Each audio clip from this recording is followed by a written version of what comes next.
Hey there, I'm Joshua Johnson. It's Thursday, September 29th, and very good to be with you tonight as we continue to follow Hurricane Ian on NBC News Now. Ian has regained some strength over the Atlantic. Forecasters had downgraded it to a tropical storm. This evening, they upgraded it back to a Category 1 hurricane. As you can see on its current path, it would hit the Carolinas tomorrow, but probably not nearly as hard as it hit Florida. Some residents there have an immense amount of destruction to deal with. Ian's wind speeds were the 5th highest in U.S. history. That and the unusually high storm surges did enormous damage. My chimney came down. I was afraid it was going to come through the roof and crush me. There's just debris everywhere. My yard looks like a war zone. You know, it looks disastrous. I came here in the mid-'70s. I was on the police department for almost 25 years. Saw a lot of storms here. This is by far the worst storm I have ever witnessed. I promise you I'm never going to stay for another storm ever again here. However, I am one of the lucky ones. Officials have confirmed at least 10 deaths related to the storm. More than 2.5 million Floridians remain without power, and some of the repairs could take quite a while. The Sanibel Causeway connected the vacation getaways of Sanibel Island and Captiva Island. Hurricane Ian collapsed multiple sections of this bridge, as you can see, and it's unclear how many people may be stranded there. MSNBC anchor Ali Velshi is in Fort Myers tonight, starting us off with more. Joining us on the phone. Ali, how are things where you are right now?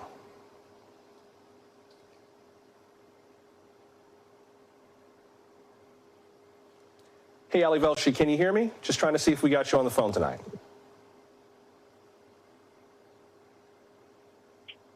All right, I think we might be having a little, I think we're still having a little trouble getting Ali Velshi. This happened to us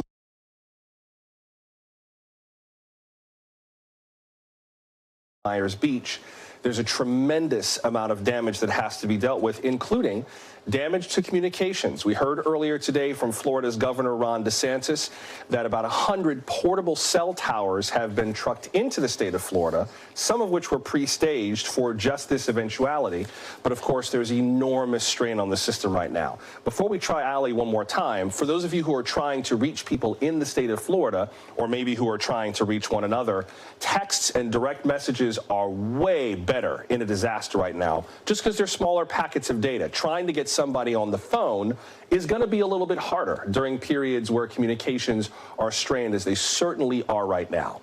Hopefully the lines are clear enough for us to hear Ali Velshi. Let's try him one more time from Fort Myers. Ali, can you hear me? I got you loud and clear, Joshua.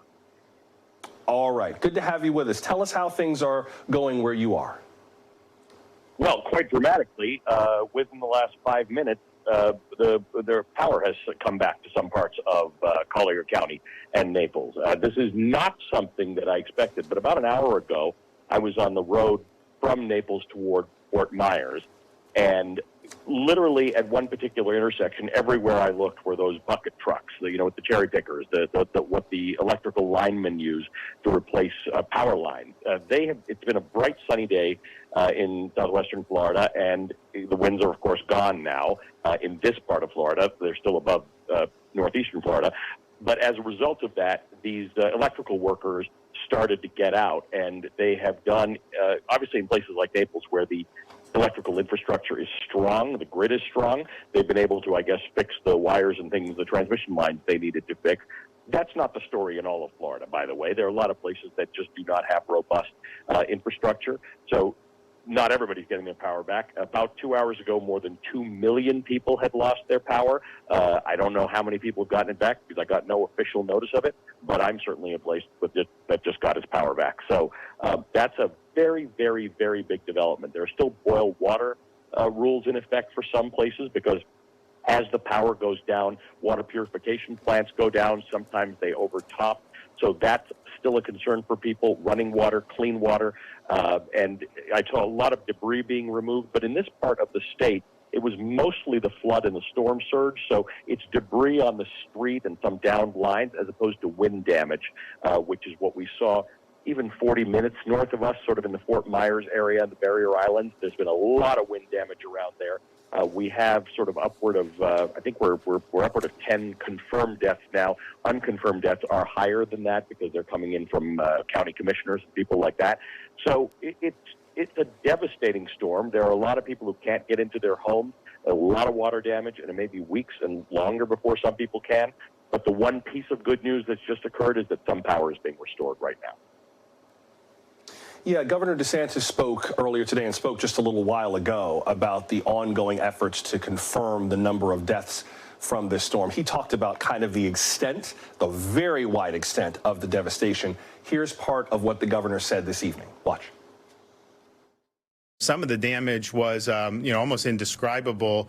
To see a house just sitting in the middle of Estero Bay literally must have gotten picked up, flown because of the massive wind speed and the storm surge, and deposited in a body of water. As soon as the winds died down enough to where it was safe, you had Coast Guard assets, you had urban search and rescue teams, we've had the National Guard out assisting people. There have been more than 700 confirmed rescues, and there's likely many more than that that will be confirmed as more data comes in. Ali, last night we were talking about some of the damage you were seeing in Naples. Can you tell us a little bit more about the extent of what you've been seeing in Fort Myers? I hope it's not quite as dramatic in the same way as Naples, but I imagine it's also pretty extensive. Yeah, it's actually, in and around Fort Myers Beach, it's worse.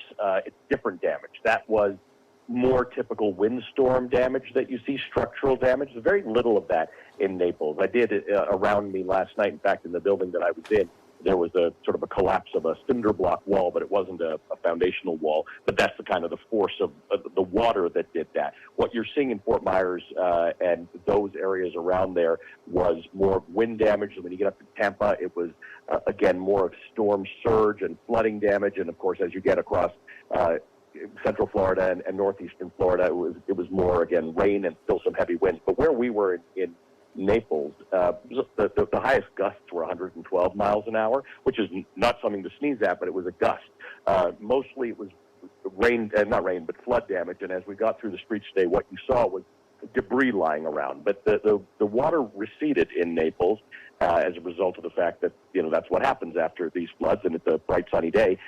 And there was not as much damage. Now, water damage is serious because it creates mold, it gets seawater into foundations, and it can create rust in larger buildings.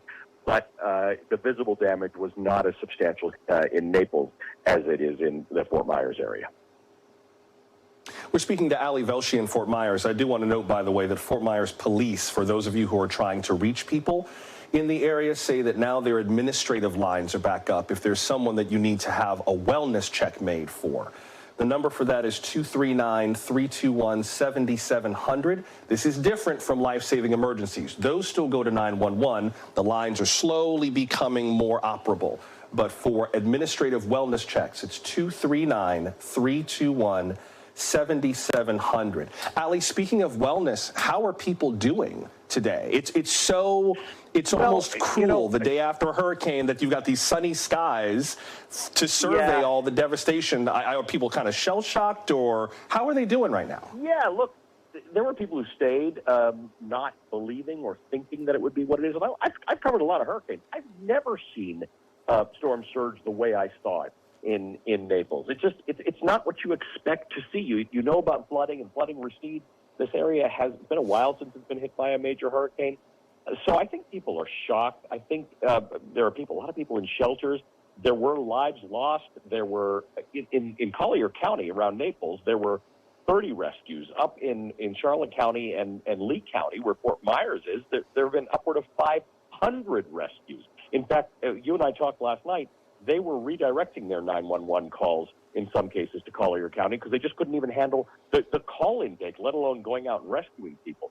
So this kind of devastation is very, very deep. If you felt it, for all the talk about there's no bullet that was dodged. This was a big storm on every front. But for people who think, wow, it didn't do as much damage to my area or my street or my neighborhood, for everybody who's thinking that, there is somebody who lost a house or has had a great deal of damage or is going to face a lot of financial pressure. in a time when that is difficult for people. Remember, the losers in these tropical storms and these floods and these hurricanes and tornadoes tend to be people who are, less prosperous, who have not got the insurance necessary. I spoke to a man today who he lived at a mobile home, but he worked at the hotel that we were staying at. So he brought his cars to the hotel to stay safe, and they got flooded. They got picked up by the water and moved away. And these cars, often when that happens, it's total damage, right? This is salt water that has now gotten into your car. It's done. Only one of his cars was properly insured for that sort of damage. Just didn't have the money to insure 2 cars. And he and his wife both drive to work. They both need their cars. This is southwestern Florida. That's what people do. Now they're out of a car, and it's not insured. And this is a man and his wife who are wage earners. It's not clear what happens then. Where does that next car come from? These are people who worry about the price of gas on a weekly basis. They didn't lose a tank of gas. They lost their entire car. So there's stories like that all across the state that really bring home the idea that for the rest of us, we survey damage and we evaluate it. And we hope too many people, didn't suffer too much. But for these individuals who have suffered these losses, these are tragic, massive losses. MSNBC's Ali Velshi, good to hear your voice. Please do stay safe. We'll keep checking in with you as the next few days go on. Thanks, Ali. Hurricane Ian, as you heard and as you saw, has left extensive damage along Florida's Gulf Coast. Some homes were completely destroyed. The wind ripped the roof off this home in Placida, that's on a barrier island near Punta Gorda. Ian uprooted plenty of trees and power lines, as hurricanes do. At last check, as Ali said, more than 2 million Floridians are still without power. Strong waves tore up boats up and down the coast. Some, I'm sure, were put into dry dock, but marinas in Fort Myers were hit especially hard. So with this much damage, where do you even start with the cleanup? How long will the recovery take? What will it cost? And who's going to pay for it? Let's discuss that with one of the many officials who will have to help figure that out. Joining us now is Jay Bhuteshwar. He is the city manager of Naples, Florida. Mr. Bhuteshwar, welcome. Good to have you with us. Thank you so much. Thanks for having me. Where does your office stand right now in terms of figuring out the extent of the damage and how to recover? So listen, we're doing two types of damage assessment at this point. We're assessing the value of the damage that we've realized on city properties, city-owned properties, as well as city equipment and vehicles. We've sustained a tremendous amount of loss in terms of vehicles and facilities. The famous Naples Fishing Pier sustained a great deal of damage and has been closed and will be closed for an undetermined amount of time. There are structural problems with it, which will require, obviously, civil engineers, structural engineers to come take a look before we even determine what it's going to take to rebuild it. Right now, we're estimating a value of about $20 million worth of city-related damage, and that's not even considering the real estate and commercial property damage that the city has sustained. Talk about the help that's going to come from the state and from the federal government. President Biden approved a major disaster declaration today. He'd already approved the emergency declaration before Ian hit, and this is kind of an upgraded version of that. We'll talk more about that later in the hour, but what are you anticipating in terms of the assistance that Naples will get from the state and from Washington? Sure, great question. We have no doubt that our partners at the state and federal level will come to our assistance, as well as the assistance of everyone along the western shoreline, the western coast of Florida, as well as central Florida. In fact, all of Florida was declared as a state of emergency by the governor. We have been in contact with officials at the state level and at the federal level. Our mayor has had multiple conversations with Senator Scott, and we've had conversations with our congressmen and also our state senators, and everyone has expressed a willingness and a partnership to work with the city and all of the other affected cities to make sure we get the federal and state help that we will desperately need. hurricane season, whenever it brings a devastating hurricane, it's always a huge economic bite. I know that cities like Naples up and down the Gulf Coast were probably looking forward to making back some of their COVID losses from the pandemic, and people are itching to travel. There are businesses that are still trying to open up. Sam Brock, one of my colleagues, spoke to some folks who were just getting ready to open a shop in Naples, and now that's been destroyed. Here's part of what they told Sam. Watch. I mean, they talk about surges all the time. We never thought that this would happen to us. My husband has worked so hard and didn't even get an opportunity to open up.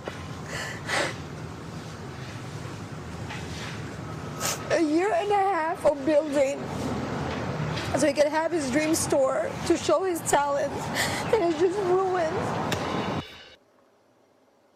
What's the outlook for folks like her, folks who are rooting for Naples, either as the destination for a winter vacation or a place to start a business, and now they're looking at what happened and they're like, I don't really know which way is up? What would you tell them? Well, first, we would acknowledge the fact that this was a life-changing moment for a lot of people, residents of this community, business owners in this community, the employees of this community. It's overwhelming to some degree, but you've got to step back. You got to stay focused.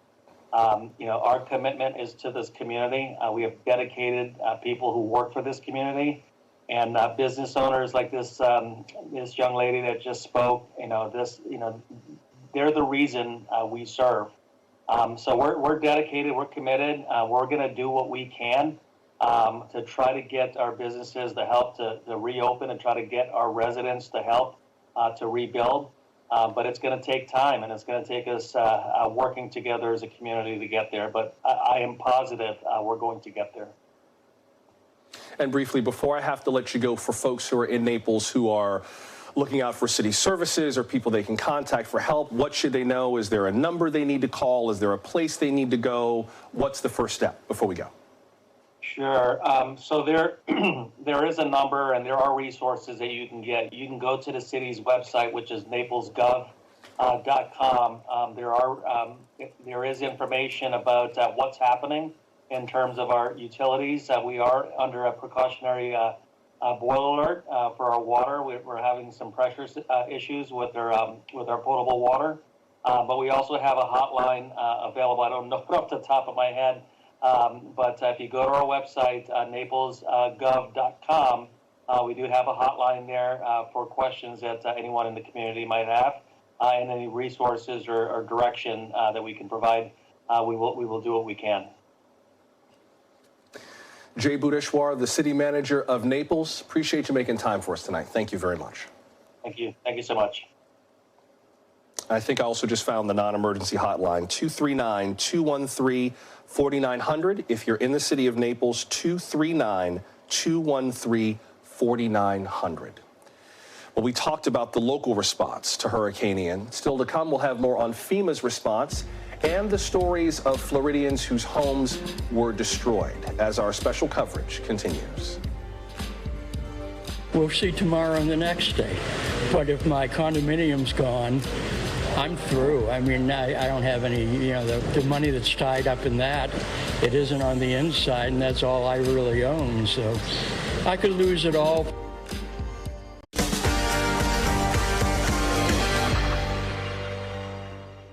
The Biden administration is stepping up its assistance after Hurricane Ian. Before the storm hit, the president approved an emergency declaration for Florida. This morning, he upgraded that to a major disaster declaration. That means the U.S. government will pay for much of the rebuilding and all of the cleanup. Meanwhile, FEMA is working with other response teams across the state. More crews are standing by in Georgia and South Carolina, preparing for Ian's next landfall. Today, President Biden thanked FEMA staff at its headquarters in Washington. He and FEMA's administrator, Deanne Criswell, also looked ahead to the next phase of this disaster. The danger is real, to state the obvious. Please obey all warnings and directions from emergency officials.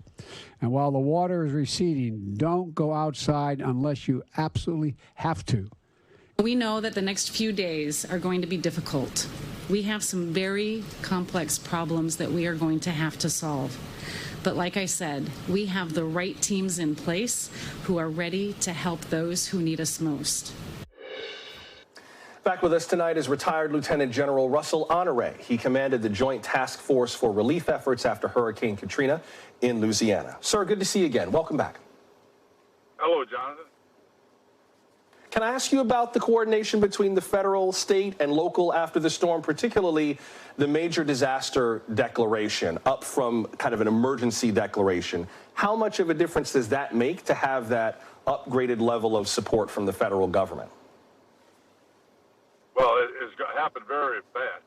I've never seen one done as fast as this before, the major declaration. And I think you read the room, the size of this storm, the scope of it, and the prediction of it going to 2 more states. But all that information came quick.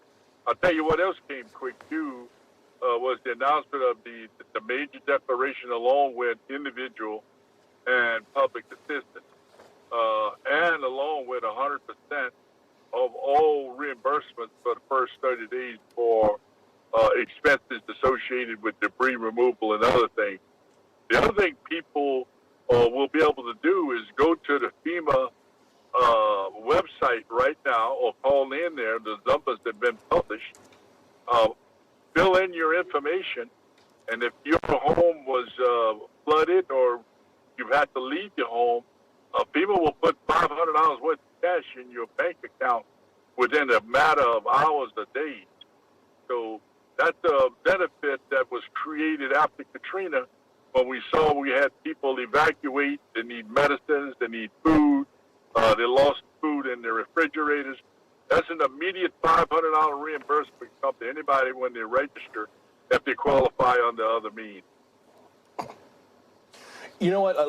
I've got that information right here. Let me mention that since you brought it up. The website, you can go to FEMA.gov. There's a link right on the homepage. You can also go to disasterassistance.gov. That's disasterassistance, all one word, .gov. Or you can call 800-621-3362. Again, 800-621-3362. Let me ask you, General Honore, about some of the other aspects of this disaster recovery, including just the search and rescue. A lot of USAR teams, urban search and rescue teams, were deployed and pre-positioned ahead of Ian. I can only imagine what the task before them looks like. What do you suspect they'll be dealing with in the next few weeks? Well, they're pre-deployed to the state. Many of them spend most of the day getting in position. The early rescues you saw this morning, much of them were I might say, the easy ones to get to. The hard ones is where the hurricane came ashore. They've got a hard time getting search and rescue in there and being able to get in those neighborhoods because every house there where the surge water went into is going to have to be entered to make sure there's no one in it. The first search, you knock on the door, then you got to come back and go in those homes. And they're still getting in position, Jonathan, but much of that has to do with road closures, bars down, and moving people around in a very contested area because the hurricane took such a wide swath of the grid down, roads, electricity, and it's a hard time to communicate with people because the cell towers are down. So they don't know what they don't know now, but they've got a hard road ahead to do the search and rescue that will be required, particularly in those first 15 to 20 miles when it came ashore. I got to let you go in just a second, but I wonder what you are expecting in terms of the task for emergency managers as Ian keeps moving. It seems like some of the geography, at least, is similar between the various places where Ian is moving, particularly because you've got a number of cities and towns that are near a large body of water that flows into a river. You know, whether we're talking about the Caloosahatchee along Fort Myers, or the Matanzas along St. Augustine, or the Ashley and the Cooper around, Charleston. Does it seem like the different kinds of disaster responses will be more or less similar, or should we expect different sorts of impacts as Ian keeps moving? They'll be very similar, sir. Very similar. Littorals and along the edges of where these water bodies come out, we have a tendency to want to build a lot of homes there, so you got a lot of exposure because people want to be close to that water. So concentration of homes and infrastructure along those river flows. So it's going to be very similar to what you saw down in Lee County, but not with the intensity, hopefully. Yeah, certainly, hopefully it will be much less intense. Retired Lieutenant General Russell Honore, good to see you, sir. Thank you very much. Good day, John. Before we keep going, I just want to repeat that info that the General mentioned, 800-621-3362 to begin applying for disaster assistance from FEMA, or you can go to disasterassistance.gov. Let's check in on Jacksonville. Florida's most populous city was mostly spared the worst of Ian's impact, but it definitely felt the storm. Winds and heavy rains hit the city. The nearby town of Jacksonville Beach saw some of the greatest impacts. Tonight, the airport remains closed, but officials plan to reopen tomorrow with reduced flight schedules and limited food service. Jacksonville's Mayor Lenny Curry is warning that his city has plenty of damage to deal with. As we are getting more rain, the ground is saturated and more trees are coming down. So far, these teams have responded to more than 40 calls, and it's very possible there's more to come. The key for people right now is to know there's still flood risk, there's still surge risk, so just be smart.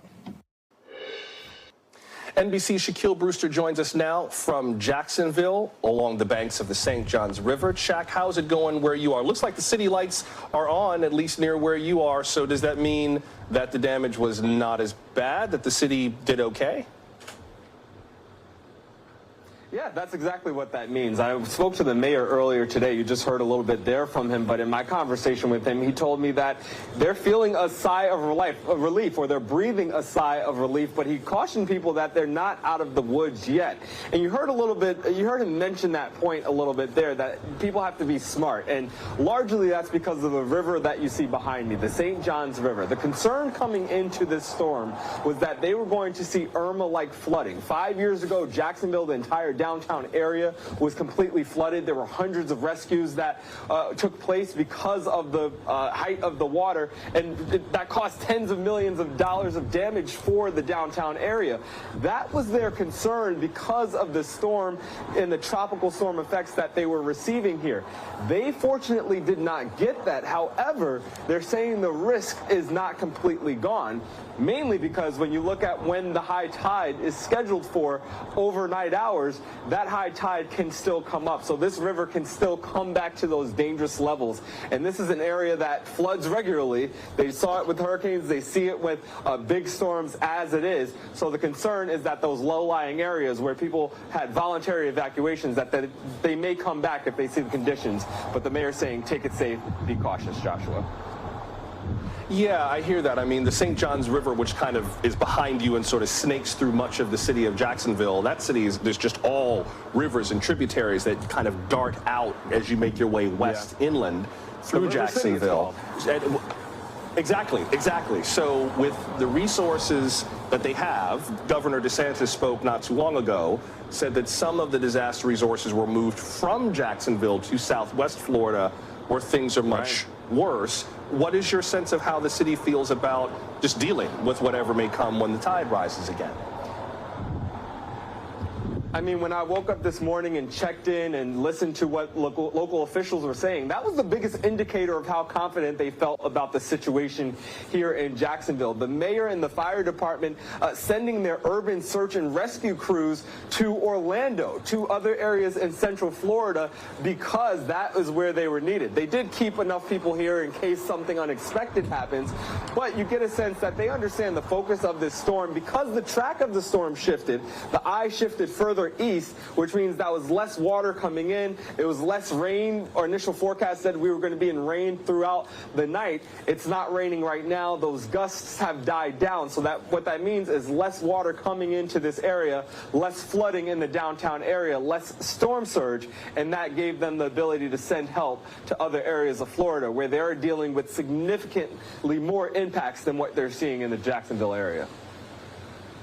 Well, that is some good news at the very least. So we've got Jacksonville largely at least spared some of the worst of the physical damage, though if that shifts, I'm sure resources will come back. Ron DeSantis is a Jacksonville native, so I'm sure he's not going to let his hometown suffer. But how are folks feeling, just everyday people? Like, are they breathing a sigh of relief? Did they blow it off from the beginning and figure, this isn't going to affect us anyway? Like, what's the mood of folks you've spoken to? Yeah, the big contrast that you have here is the neighboring county. In St. Johns County, just south of Duval County, which is essentially Jacksonville, Florida, they had mandatory evacuations. And in those areas, you saw pretty dramatic pictures of the storm surge that came up and was pulling off cars off the road and had people kayaking on major roads by the water there. In Jacksonville, there were voluntary evacuations. So some people just frankly decided to stay in those areas, even if they were in low-lying areas, or some people said they were ready to go at that point. But I'll tell you, at least in this downtown area where we've been, we did see people along the Riverwalk as it got later into the evening, later into the night, especially once the rain stopped and once those wind gusts slowed down. And one thing I watched throughout the day and even last night is this bridge over my shoulder. And another indication of how, not to say light, it was still tropical storm force winds at certain points, but the impact of the storm, the limited impact it had here in Jacksonville, that bridge and all bridges here were ready to close if those maximum sustained winds hit above 40 miles an hour. That bridge never closed for an extended period of time. So people are breathing that sigh of relief, but you continue to have the mayor saying, I get, what you see, it's calm right now, but that water is still a threat.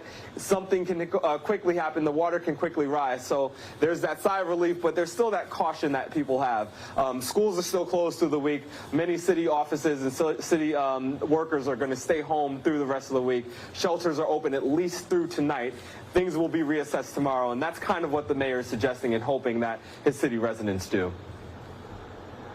Got it. Thank you, Shaq. That's NBC's Shaquille Brewster with the latest from Jacksonville, Florida. Well, after the break, we'll take a look at where the storm is heading next. Bill Cairns is here with a forecast when we come back.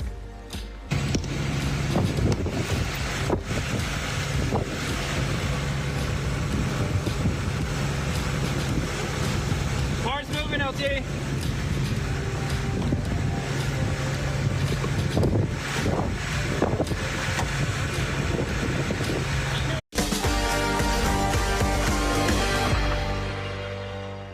Hurricane Ian's going to go down as one of America's most powerful storms on record. It has regained some of its strength over the Atlantic en route to Georgia and the Carolinas. NBC meteorologist Bill Cairns has the latest on Ian's forecast. And Bill, can we expect something like what we saw in Florida, in Georgia and the Carolinas, or is it kind of a different story? Depends what part of Florida you're talking about. Now, what happened in Orlando, the St. Augustine, Volusia County today with the rain, flooding, and some storm surge issues? Yes. Southwest Florida, no, we're not going to see a repeat of that. So, that can be a little reassuring. I know it's a little scary for probably some people. They're looking at these pictures and they're going, that storm's heading for us, but it's not a Category 4. Maybe a strong Category 1 at worst.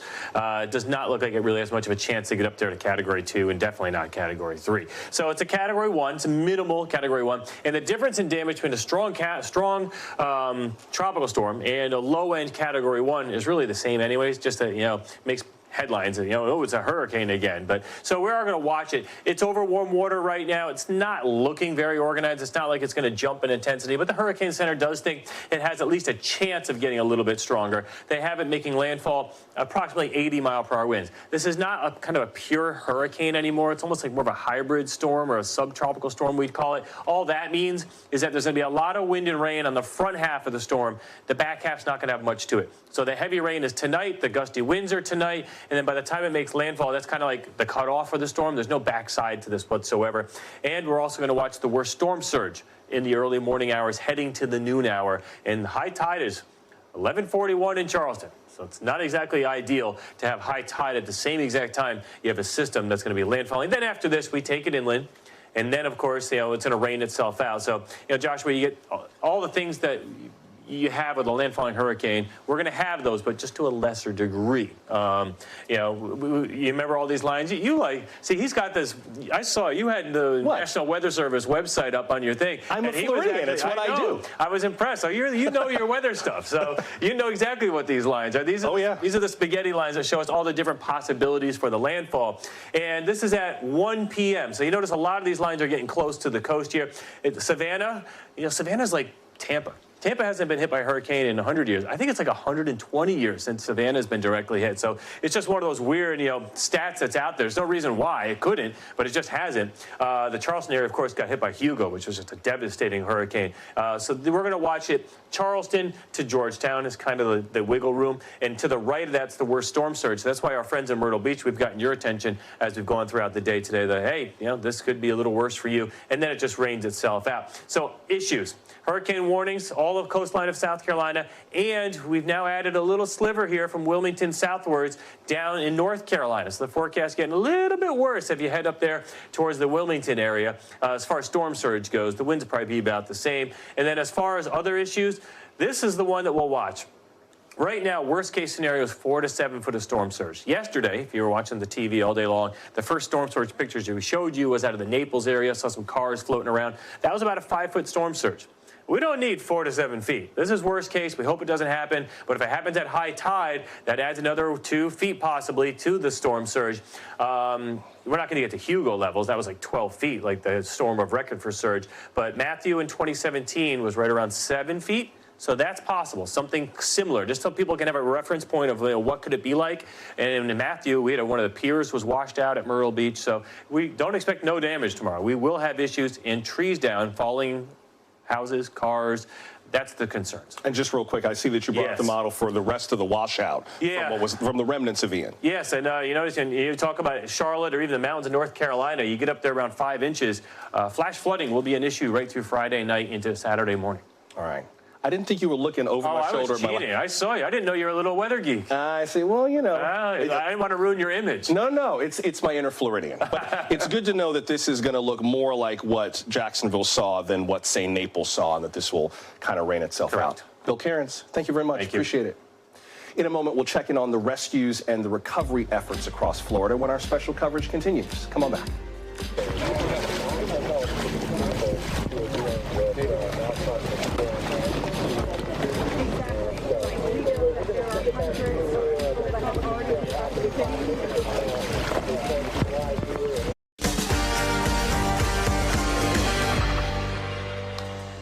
It's hard to find a corner of Southwest or Central Florida that did not feel Hurricane Ian. Record rainfall and storm surge caused catastrophic flooding, and Orlando's mayor is asking people to stay off the roads. More than a foot of rain fell in the city, and that broke the all-time record for rain in a 24-hour period. It's easy to see. At last check, 3 of its 8 evacuation shelters have been filled. Most city services and tourist attractions remain closed. Orlando International Airport plans to resume operations sometime tomorrow. Also tomorrow, Walt Disney World and the Universal Orlando Resort plan to begin reopening their theme parks. It's unclear how much damage the attractions suffered. And of course, Universal is a corporate cousin of NBC News. Joining us now is Chief Laura Lee Avery. She's the director of the Orange County Office of Emergency Management. Orange County includes Orlando. Ms. Avery, welcome. Good to have you with us. Thank you. How is it going, first of all, in terms of just getting the county back to normal? I'd like to know about kind of how the business community is doing, which is obviously primarily tourism and hospitality, but how's the county overall faring after Ian? So our hotels are holding up really well. We're still about 85% occupancy. So we still have room for people to come and stay in our Orlando, Orange County hotels. But we did get a historic amount of rain, more than we've gotten in storms past. So we are continuing to respond to calls for service and help those that are in the flooded areas. How does that work in terms of the disaster recovery in an area like Orlando. It feels like you've got kind of a unique hybrid of entities to deal with between these theme parks, some of which have quasi-governmental agencies of their own, like Disney World and the Reedy Creek Improvement District. You've got this huge convention center, the Orange County Convention Center, where emergency workers can be stationed ahead of a storm. And then you've got all of these various kinds of tourist businesses up and down International Drive and elsewhere. How has that relationship been going in terms of just helping everyone get what they need? So, as a county, Orange County we have over 200 partners that we work with around the year when disasters aren't here to make sure that we prepare when something like this happens, that we are trained, we train together all the time so that when this happens, we come together, we determine the mission that we have to accomplish, and everybody pitches in. So in this case, we have Lynx has been helping us with providing buses. We've got the National Guard. Our EOC is currently at a level 1 full activation. So although the storm has passed us, we have a full EOC, everybody working towards making sure that we've taken care of anybody that are in flooded zones. We have shelters operating, and there's a lot of partners that come together to support all of these efforts that have been ongoing during this event and moving forward towards recovery. Forgive me, by the way, one thing I forgot to mention. I mentioned Disney and Universal SeaWorld also put out an update in terms of how they're doing. They say that they will stay closed through Friday, and they plan to reopen on Saturday. We mentioned earlier in the hour that the Biden administration had upgraded from an emergency declaration to a major disaster declaration for the state of Florida. Talk about the kinds of assistance that Orange County will be looking for in terms of its recovery and rebuilding. How much of that is the county's responsibility rather than, say, an individual business or a theme park that's part of a multinational corporation? Like, how do you split up who writes the check and who gets the money for rebuilding? So first and foremost, Orange County was not included in the initial declaration. So we now have to go through that process of collecting all of the information for all of the damage in the county, buildings and structures, schools, everything that exists in our county. And we have to make sure that we meet our threshold for Orange County.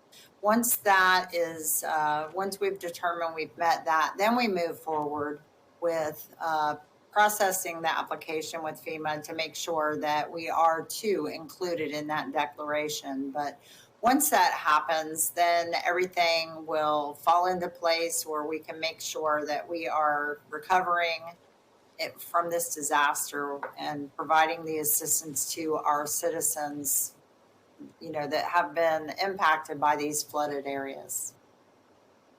I want to make sure I understand what you're describing in terms of the process. I presume you're confident that Orange County will be included in these various declarations, maybe not to the same degree as Southwest Florida, but that there will be some kind of assistance, right?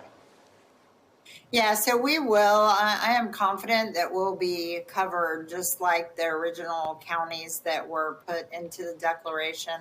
We were added to the declaration for certain things.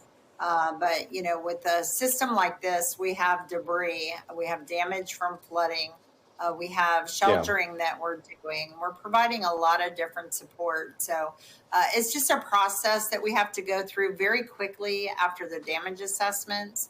And I'm sure we'll get that declaration and be included in that as well. Chief Laura Lee Avery, Director of the Orange County Office of Emergency Management. I've got family in Orange County, so I'm definitely rooting on the county to come out of this as quickly as possible. Thank you for making time for us tonight. We appreciate it. All right. Thank you. Have a good night. We will share some of the survivor stories from Hurricane Ian before we go. We know many families are hurting. Many are hurting today, and our entire country hurts with them.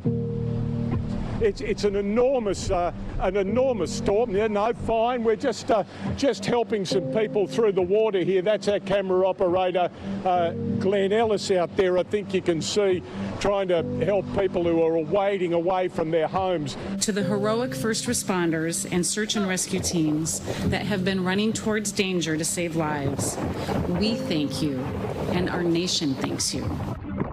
I was come down here to check the area and ended up finding somebody stuck on that red truck all the way down about 300 yards. It was stuck on his roof. Called 911 and had an airboat come down and help rescue him. Fantastic communities down in Southwest Florida, and they're very tough and resilient. Of course, they didn't ask for this, but they need our help now, and we're going to be there for them. This is a team sport and a team effort, and we're going to all work together until we get Florida back up on her feet. Look at Michael saving the kitty. Aww. We're going to keep moving in all the affected areas. Hopefully we get to everybody. Got more people on the way.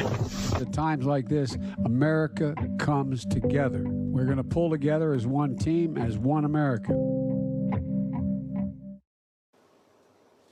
Hurricanes like Ian leave us with images that are both astonishing and unsettling. This is Fort Myers, just inland from where the Sanibel Causeway was damaged we showed you earlier in the program. You can see the boats that washed up and the trees that smashed into homes. Punta Gorda was hit head-on by Ian. We know of at least 6 deaths reported there. NBC's Carrie Sanders met a woman named Renee in Punta Gorda. She says she rode out the hurricane under circumstances that might just break your heart. Where did you ride the storm out? I hid under the kitchen table. Under the table? Yeah, I made kind of a fort with pillows and blankets, and I hid under the table. But before I hid, I had to protect my husband. Your husband, Christopher, he's paralyzed from the chest down. Yeah, he has metastatic prostate cancer that has metastasized to his spine. And this week he became paralyzed, and he was at the hospital, but they released him to come home. So how did you protect him, and what was that like? It was terrifying. I took some blankets and I put holes in them with the scissors, and I zip tied them to the hospital bed, and then I took a big tarpaulin that had grommets and I zip tied that over it, and then I put pillows in plastic bags and I duct taped them to the top of the sideboard, and then I put pillows between the sideboard and the window because I didn't want him to get cut up to death if the window blew in. And then I put a life jacket on him so that if the water came, he wouldn't drown, he would float. Quite an ordeal for you to go through that. I mean, but I don't want him to die. No, of course. And he's okay, right? He's alive. He's traumatized, but he's alive. He was supposed to have radiation on his spine on Wednesday, and that might have helped him to maybe walk again, but it got canceled. So we're hoping that, that maybe that will still happen. Renee, as you're here and it's just you and your husband, Christopher, your daughter lives in Nashville. She does. What do you do next? I mean, your arm, I notice, is very weak. It's broken. Yeah. So what do you do next? I gotta go home and feed my husband and clean him up and start my day as a caregiver.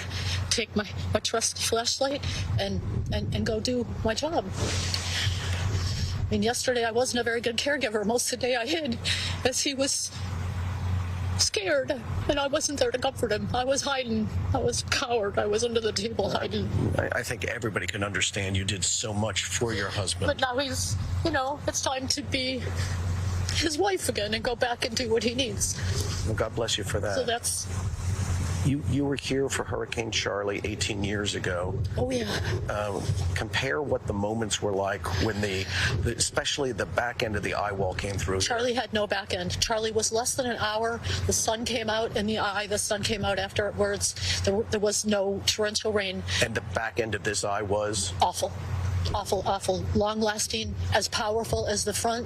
You could hear the chimney getting ripped off the roof and coming down right above my head on the roof. The chimney came down? Yeah, my chimney came down. I was afraid it was going to come through the roof and crush me, even though I was under the table. And were you able to look out, or do you have shutters up where you couldn't look out? No, I didn't want to look out. I was too afraid, and it was dark, and I couldn't see anyway, and the rain was like white out. You could even when before it was dark, it got dark in the middle of the day, like 3, 4 o'clock. I mean, it was almost like nighttime. And when the rain started, it was like snow. You couldn't see out the windows for the few impact windows we have. The only place I could really get a vista is upstairs, and I know better. Don't go upstairs. So this morning, though, I went up and I could see the chimney on the roof, and then I could see a bald eagle in my tree. The one tree that's still there, he was about 2 feet tall, big white head. He was my rainbow, just to see that he lived, and I hope his family lived. And well, you know, Renee, you have been through so much. I know that you are doing so much for your husband. For anybody who understands what a caregiver has to do for somebody in the condition that your husband is in, or like there's nobody else. Yeah, but I think people who may not understand that that is truly a 24-hour job, and in the middle of a hurricane, it is just that much more. You know, you're very courageous. Well, you're very kind. You're very kind. That's NBC's Carrie Sanders reporting. Hard to watch these stories, but I'm glad that we can bear witness to the strength of people like Renee together. Until we meet again, I'm Joshua Johnson. Thank you for making time for us, and we hope to see you tomorrow. Our special coverage of Hurricane Ian continues here on NBC News Now. Thanks for watching our YouTube channel. Follow today's top stories and breaking news by downloading the NBC News app.